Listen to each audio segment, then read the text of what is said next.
Hey Joss. Hello. Thanks for coming today. Okay, so we are about halfway done fertilizing the Regan and Conleth pasture here in Star, Idaho.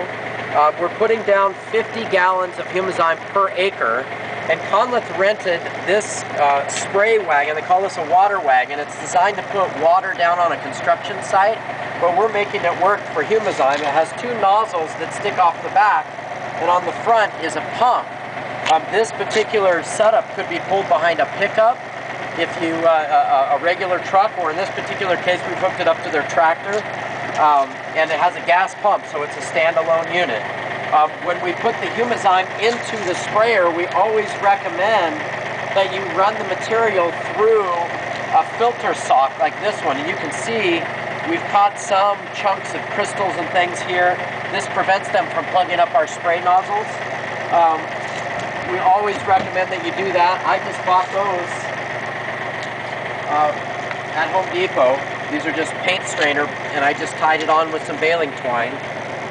When we did our first acre with this sprayer, we had diluted the product 3 parts Humi Zyme to 1 part water because we weren't sure how fast the product was going to come out. We wanted to give ourselves some leeway. As it turned out, it came out even faster than we wanted it to, so we stopped and we diluted the product even further with water, another third. It's putting around 2 or 220 gallons per acre, so now it's just the perfect pace. It does a really nice spread. We don't have to drive the tractor too fast, and it works out perfect. So we're going to finish the rest of it up, and beautiful day to be fertilizing. Can you show us the spray attachment and how that might benefit people with gardens and trees? Okay, so this particular sprayer that we rented actually has a fire hose attachment. This plugs into this side, and then you use this same pump to use the water to put out a fire if that was the case, or we're going to use it to put some Humi Zyme on the grass. Hopefully it spreads it evenly enough where we can do that. There's also a water hose attachment as well. On that one side over there. Very cool sprayer. So this cost me about $70 for 4 hours, or about $117 for a whole day. So it's a real easy... for a sprayer that would cost probably $3,000 to buy, or maybe more, so great concept when you only need to do it once a year. Just go over and rent it, and you don't have to store it or anything.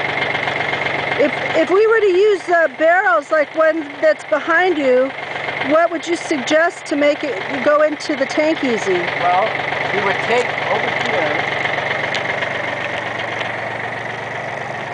on these barrels are these bungs, and they make a valve that screws down into this unit and then hangs over this edge with an on-off switch. So I would put the valve on, and then we would pick this up with the tractor bucket, and we would put it over the top of the tank, and then I would turn the valve on, and I would pour the product through one of those strainers from the barrel right into the top of the container, and then we would dilute it with water so we could spread it evenly. Sounds pretty easy. Easy as pie. Thanks, Joss. Thank you.